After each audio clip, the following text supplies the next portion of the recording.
Hello Pisces, thank you for joining me for your weekly forecast for week commencing the 30th of October.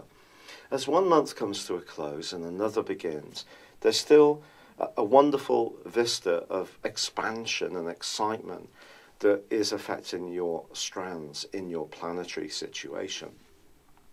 If you tuned in last week, you'll know that the Sun joined up with Mercury and also Jupiter, who had moved in the two previous weeks into the sign of Scorpio, which of course is water, like yours elementally, and it's about flowing.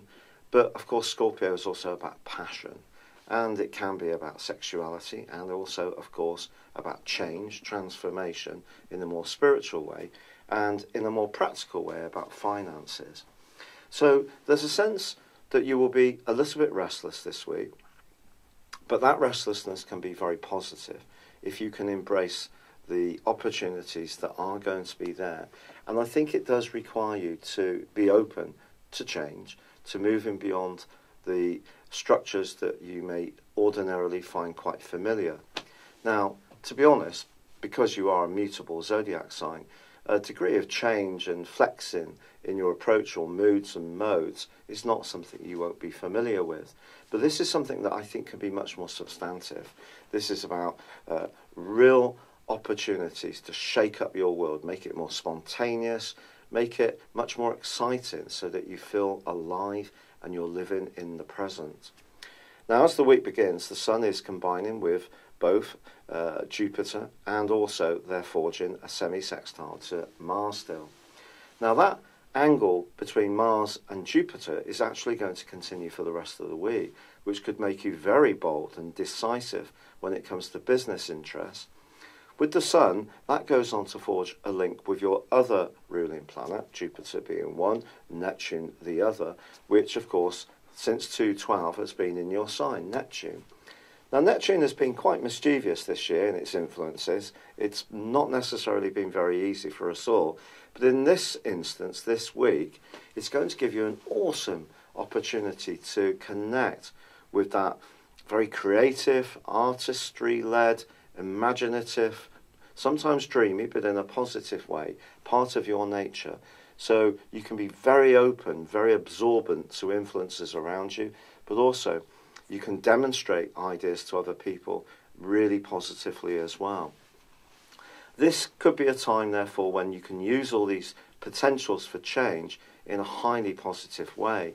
Now, with Venus alongside Mars, although they're not conjunct in the sign of Libra, then passion is certainly threaded through the piece. And for the second half of last week, it may have been a little bit difficult to dovetail some of your future aspirations and hopes with the needs of the financial reality of a situation, or perhaps it's a partner who's wanted something from you, or perhaps promised something to you, and you may still be wondering whether this is for real as this week begins, which wouldn't be a surprise. There could be some catches around one situation. Perhaps you're finding one friend highly attractive, and I'm not sure whether it's reciprocated, or perhaps they just want a fling, you want something more, or vice versa. Something complex around money or a sexual relationship is possible on the back of that influence. But in the second half of this week, Venus is actually forging an opposition to Uranus. Now, this could see you suddenly compelled, impulsed to connect with someone, even in a very sensual way, but equally it could see you really compelled to break away from someone in that kind of way too. You could also see you wanting to just say, heck, don't worry about financial structures, just spend money loosely.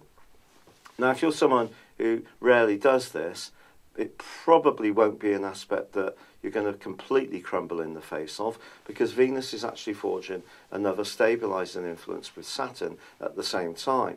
If you're someone who does spend money a little bit more loosely, I think the bottom line is try to invest anything you do decide to splash out on in something that's going to have some lasting and future value for you.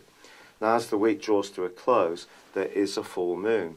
Now, because your ideas zone, your sector of philosophy, of truth, of knowledge, is being electrified by all this energy at the present time, it could be that in the here and now, the everyday part of your life, there could be some challenges to the expansion that you may want to make. And that requires you to communicate effectively, clearly, to anyone that you come into contact with. But that's not beyond you by any means at all. I just think with a third ninth house axis on a full moon, it is all quite worthy. It's quite intellectual.